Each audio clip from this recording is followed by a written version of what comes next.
Hello, everybody. I just finished grading the half drafts, and I thought that compiling a bit of video feedback for some of the issues I was seeing in our class as a whole might be useful in helping you understand the individual feedback on your half drafts. So the document that I'm going to be looking at and referring to right here is the rubric for the full rough draft, and that is located in the week 14 module. So let me just go ahead and open this up real quickly here. And then I'll be able to discuss some specific rubric points where I was seeing places that we needed improvement. Now, of course, this is just the assignment sheet for the full rough draft, and you should read that this week, but it's not what I'm going to be focusing on. So let's scroll down here to the actual rubric for the final paper. Now, let's look at some of these rubric criteria together.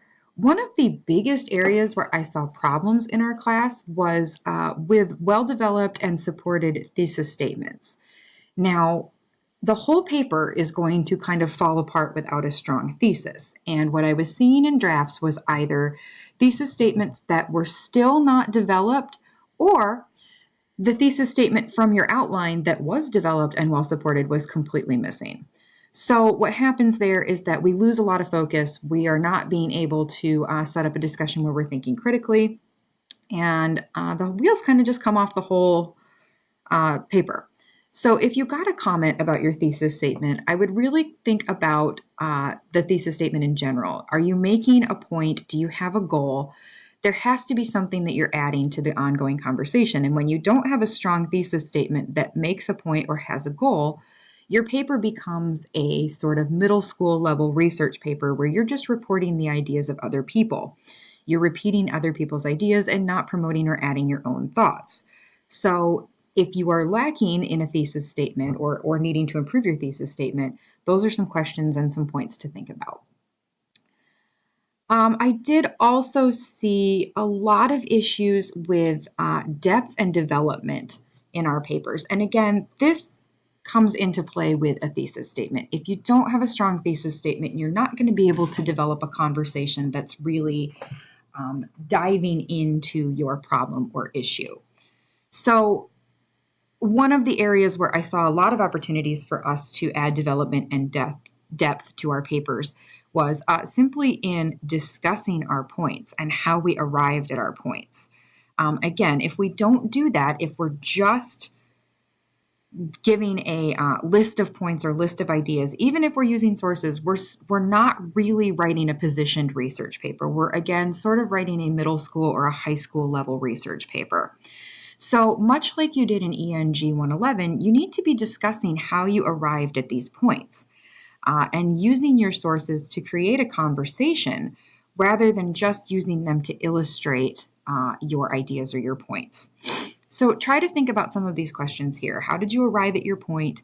What sort of research did you do to get that information? Does everybody agree on it? Who doesn't? Why? What are alternative points? Why does this matter?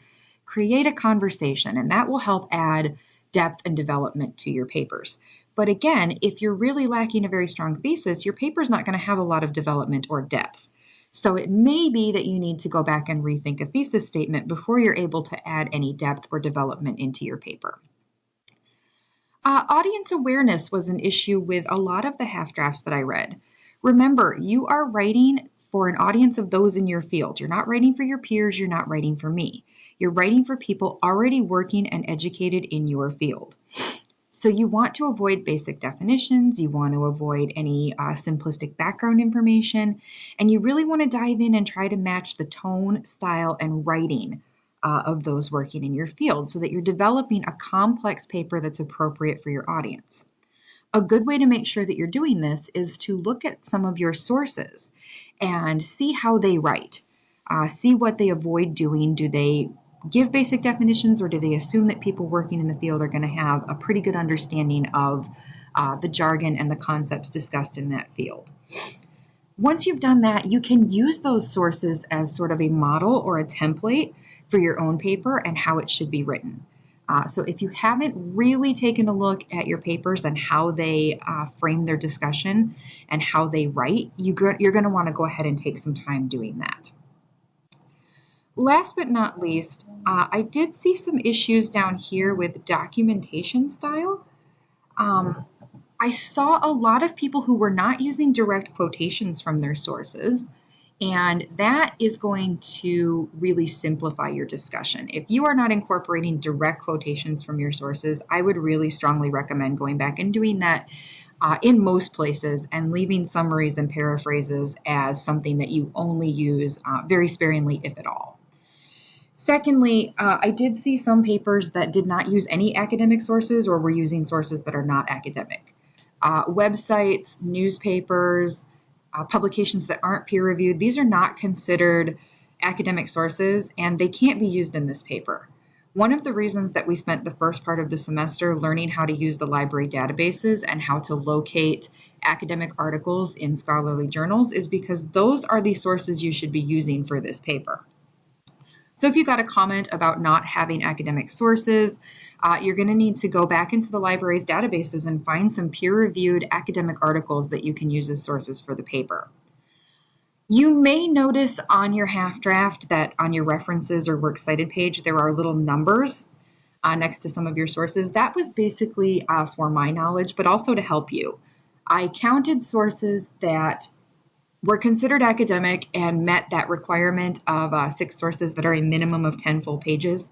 So I was counting to see if you were at that 6.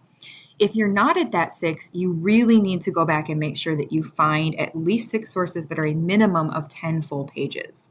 And then keep in mind that you also need at least 12 academic articles as sources for this paper, but that 6 of them, it doesn't matter the length of them. Okay, so please make sure that your sources are academic. Please make sure that they are academic articles coming from scholarly peer-reviewed journals. If they're not going to count, and you will lose those points for non-academic sources. And if you're wondering what I'm talking about when I say losing points, if you scroll back up here to the checklist for the final paper, you'll see where you're going to lose points. For example, if you don't have 15 full double-spaced pages, if you don't have academic articles as sources, if you don't have 6 that are at least 10 full pages. And remember, it is 6.6 points for each source that you're missing. So if you're missing 6 of those, that's going to be a good chunk of points from your full rough draft and your final paper. So keep those things in mind. I have uploaded in the week 14 module for you a sample of a full rough draft. And I don't typically do this because I think that it encourages students to follow a model too closely, but we did have some serious issues with thesis statements and complexity and focus. So I wanted to give you an example of the level of complexity and development we're expecting with this paper. We are expecting to see papers that are very closely matched with the kind of articles that we are seeing in scholarly journals. These should be articles that are close to a level where you could publish them, or you would be able to publish them with just a few more rounds of revision. So I've included a strong example of a student's full rough draft here so that you're able to see what one of these papers should look like. Now, keep in mind, this particular paper is a exploration of an ethical issue. So for some of you who are writing about more practical problems, the content may not be real applicable to your paper, but you'll be able to see the level of depth and complexity that we're talking about here when we set a standard of expectations for this paper. So I hope that this video has helped you to understand where our half drafts need improvement. This week, when you begin to work on the full rough draft, please make sure that you very, very carefully read this full rough draft assignment and checklist. There are a lot of very specific requirements for the full rough draft and the final paper.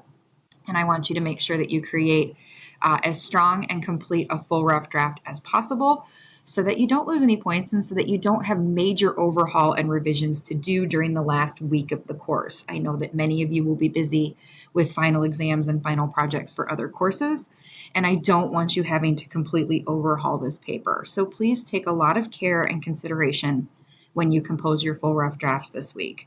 I will do my very best to get them back to you as quickly as possible. And again, they will have a completed and filled out rubric and a numerical score out of 150 points that will give you an indication of how the paper would score if you submitted it as is, so you know where you need to revise for the final paper. If you have any questions on the feedback that you received on your half draft or how to improve in any of the areas that we talked about or any other rubric criteria that I mentioned in your half draft, please feel free to come see me during office hours or contact me via email. I'm happy to provide as much help as I can. However, keep in mind it's also very, very beneficial to come see me during office hours or visit the WRC either in person or on their Moodle page so that you can get some more specific one-on-one feedback for your assignments. I wish you all the best of luck writing these full rough drafts. Please let me know if there's anything I can do to help you, and have a wonderful and productive week.